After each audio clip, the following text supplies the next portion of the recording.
E aí, meu amigo e minha amiga cartoleira, como estão vocês? Aqui tá falando Gustavo, GSS Games na parada com vocês. E galera, tô aqui hoje, 24ª rodada do nosso queridíssimo Cartola FC, pra trazer pra vocês, galera, vídeo de hoje, a análise dos confrontos pra essa 24ª rodada. Pra quem não sabe como funciona a análise dos confrontos, basicamente eu digo pra vocês quais times têm mais chance de fazer gols, ou seja, escalar atacantes e meio campistas desse time é uma opção válida. Quais desses confrontos tem mais chance de o time conseguir um SG, ou seja, escalar defensores e goleiro, quem sabe desse time possa ser uma opção válida, e quais desses confrontos você deveria evitar colocar muitos jogadores, ou por serem clássicos, ou porque são jogos entre times muito próximos ali na tabela, que é difícil a gente dar um prognóstico e um grande favorito. Tranquilo? Sempre também lembrando que apesar de ser um jogo complicado ou um clássico, se porventura você quiser colocar um jogador ou outro, não é proibido, galera, só não é recomendável você escalar muitos jogadores desse confronto. Além disso, galera, a 24ª rodada voltou à normalidade.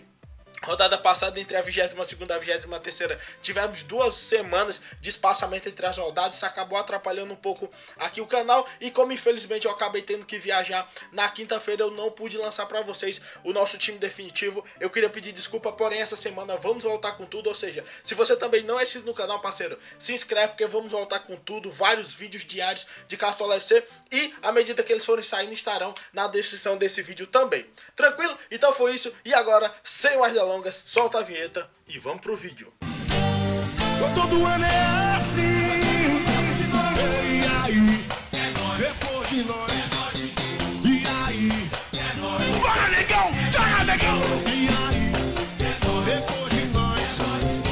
Voltando aqui, galera, e antes de falar da 24ª rodada, eu queria falar rapidinho como a gente foi na 23ª rodada e um panorama básico dela. No momento, minha parcial tá 34,80, porém ainda falta Zé Rafael, René Júnior e o Preto Casagrande, técnico do Bahia, porque eu estou fazendo esse vídeo um pouco antes, como é a análise dos confrontos, dá pra fazer sem nenhum problema. Sempre lembrando pra vocês que as nossas escalações, à medida que forem saindo, se você já estiver vendo na terça, ou na quarta, ou na quinta, na descrição do vídeo estarão esses vídeos. Eu também queria pedir desculpa, porque o time está modificado em relação ao time principal, que eu coloquei no começo da semana, obviamente, e eu não pude colocar, porque infelizmente, como eu havia dito também, a rodada foi muito espaçada e na quinta-feira eu acabei fazendo uma viagem e não consegui mandar a minha escalação, e além disso eu voltei na faculdade e tá muito corrido pra mim, e eu também tô um pouco ausente do canal, porém eu estou me comprometendo a pelo menos nessa semana, nessas próximas, fazer o máximo de vídeo possível e tentar responder todo mundo. Tranquilo?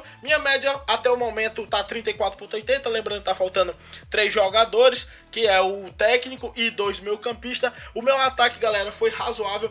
Eu botei o Neilton, eu botei o Fernandinho. A grande falha que eu poderia dizer pra vocês é o seguinte: tirar aqui rapidinho, porque acabou selecionando tudo. Eu acabei colocando o Júnior Dutra. No meu outro time tinha o André. Eu acabei me dando bem, porque o Avaí acabou vencendo o time do Sport. Eu até no time definitivo eu ia dizer isso, que eu achava que o Avaí tinha uma chance muito grande de vitória pelo Sport. No decorrer da semana eu acabei vendo as entrevistas e acabei tomando como um certo desconfiança o próprio time do Sport, apesar da dura que o próprio Vanderlei Luxemburgo tinha dado no seu elenco, e acabou se concretizando. Quem colocou jogadores do Sport acabaram não tendo tão... não chegou a ser ruim, porque Ronaldo Alves, que foi muito escalado, o Mena, acabaram com pontuações medianas, mas foi ainda uma escalação bem abaixo da média do esperado. Muita gente pensava que o Sport era amplo favorito. Eu também coloquei o Fernandinho. O Grêmio, apesar de perder pro Vasco, ainda conseguiu pontuar 4,80. Júnior Dutra e Neilton com gols pontuaram acima de 8. O Hernandes também pontuou muito bem. Aqui sim era uma opção quase que unânime, jogou e acabou também fazendo seu golzinho. Tá costumeiramente pontuando muito bem, apesar da situação do São Paulo ser muito ruim na competição, com vários tropeços seguidos. O Diego não acabou pontuando nada, o Juan também não, o Rodolfo negativou, Rodrigo Caio negativou. Eu coloquei o Cássio, que eu mantive da escalação do início, ele pontuou 5, apesar de o Corinthians levar 2 gols, ele fez 3 defesas difíceis. A rodada, eu diria que não foi uma rodada tão simples, principalmente por algumas zebras. O São Paulo não conseguiu a vitória e também levou 2 gols. O próprio Sport, que era muito taxado, acabou não fazendo boa pontuação. O Botafogo ganhou de 2-0 do Flamengo também. Porém, né, galera, levantar a cabeça e 24ª rodada, vamos aqui analisar ela pra vocês, pra gente poder mitar pesado e esquecer essa pontuação, lembrando que ela pode ficar um pouco acima, né? René Júnior e Rafael costumeiramente pontuam bem, pode ser que eu consiga até ficar ali em torno de 50, 60, porém, vamos tentar subir essa pontuação. Provavelmente a 23ª rodada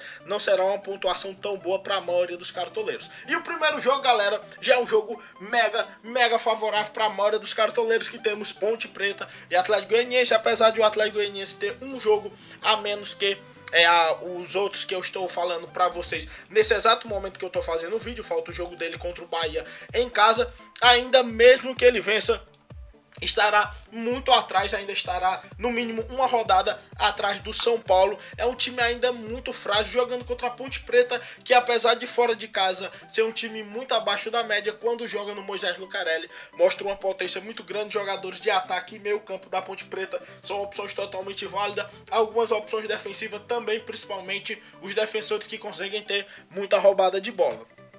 Depois temos Botafogo e Santos, o jogo no Engenhão, um jogo que tende a ser um jogo que muita gente vai poupar jogadores. Botafogo tem o jogo da quarta-feira do meio da semana com o Grêmio e terá o jogo na outra semana também com o Grêmio, ou seja, a tendência é que ele poupe. O Santos, como vai viajar para o Equador e depois volta para jogar em Santos, a tendência é que poupe jogadores também, ou seja, um confronto que tende a ser muito complicado, porque a tendência não é que eles vão para esse jogo com os times titulares. Então pouparia, não colocaria muitos jogadores, salvo se algum tiver muito tendendo a valorizar, ou se porventura você estiver muito confiante em um determinado time. Lembrando que os dois vêm de duas grandes vitórias em clássico, o Botafogo para cima do Flamengo e o Santos também de 2-0 venceu o Corinthians, ou seja, os dois estão muito embalados na competição. Porém, tem a Libertadores que sempre complica. Depois temos Avaí e Atlético Mineiro. Avaí que vem numa subida muito grande, conseguiu sair da zona do rebaixamento, 5 jogos invicto. O time do Avaí veio de uma vitória muito boa fora de casa, pega o Atlético Mineiro, né, galera? Que é aquele time que oscila bastante na competição. É um time que ganha alguns jogos inesperados, dentro de casa acaba falhando muito, acaba fazendo grandes resultados fora de casa. Não apostaria em nenhuma das peças, nem o Avaí nem o Atlético Mineiro, porque não vejo um grande favorito. O Avaí é um time que joga bem retrancado e sabe jogar bem nos contra-ataques. O Atlético Mineiro, querendo ou não, teve um jogo bem estranho contra o Palmeiras. Eu vejo até um leve favoritismo do Avaí pela própria fase que o Avaí vem vivendo, uma melhora de campanha extraordinária, uma volta de retorno muito grande, principalmente nesses últimos jogos. Então evitaria, principalmente com favoritismo para o Avaí. Depois temos Flamengo e Sport. Aqui, galera, eu vejo um favoritismo pelo Flamengo por um fator simples, principalmente pela queda vertiginosa que o Sport está tendo na competição. Dos últimos 5 jogos são 4 derrotas e apenas um empate. O Flamengo pode ser, não é garantido que poupe algumas peças, porque tem um jogo também ida e volta da Sul-Americana. Pode ser que o Flamengo poupe, porque o Flamengo, querendo ou não, do ponto de vista de campeonato, dificilmente vai brigar, ainda está a 15 pontos do Flamengo, e quem sabe ele queira uma taça ali contra a Sul-Americana, visto que ele também está ali na Copa do Brasil, porém só conseguiu um empate no Maracanã. Pode ser que ele poupe algum jogador, não acho provável, mas mesmo poupando, a tendência é ele ser favorito contra o Sport, ou seja, jogadores de frente e de meio são opções válidas, porém ficar ligado, porque pode ser que eles poupem alguns jogadores, ou seja, para não ter o vacilo de tipo um Diego que vai ser poupado, um Juan, alguém desse gênero, muito cuidado. Depois temos Corinthians e Vasco. O Vasco que vem de uma melhora de desempenho, principalmente depois da saída do Milton Mendes, e o Corinthians que pela primeira vez no campeonato se vê realmente numa queda de produtividade muito grande, 2 vacilos muito grandes. Não se pode dizer que perder para o Santos na Vila seja um resultado muito fora de série, porém foi novamente a 3ª derrota dos últimos 4 jogos do Corinthians, porém está jogando em casa. O Vasco é um time que notadamente tem muita força quando joga em São Januário, tanto que conseguiu vencer até o próprio Grêmio. Porém, como joga na Arena Corinthians, eu vejo favoritismo pelo lado corintiano, ou seja, jogadores do Corinthians são opções válidas e eles estarão desvalorizados por causa do último jogo.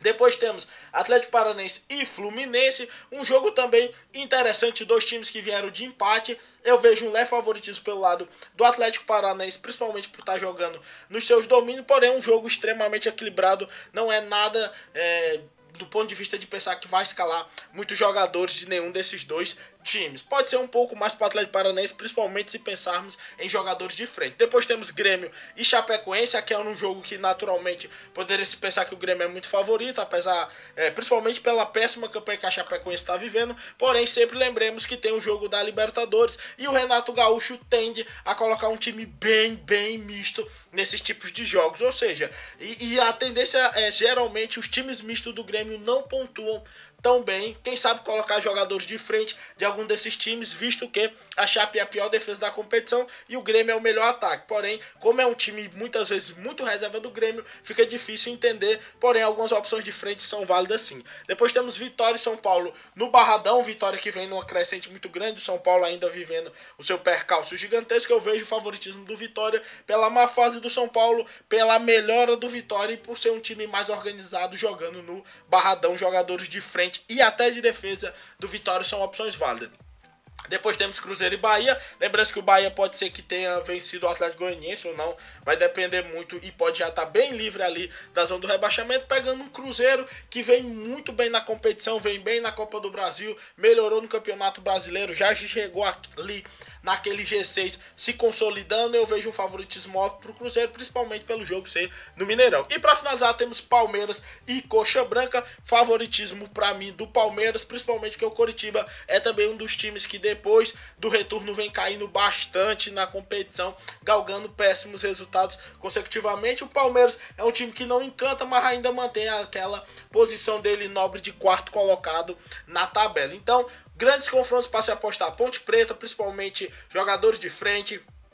Outro bom, Flamengo, opção válida. Corinthians, uma opção válida. Jogadores de frente de Grêmio e Atlético Paranaense são opções boas. Jogadores do Vitória, uma opção válida. Jogadores de meio e lateral do Cruzeiro, muito bom. E do Palmeiras também, uma rodada mais tranquila do meu ponto de vista do que a última, que tinha alguns clássicos. Tranquilo?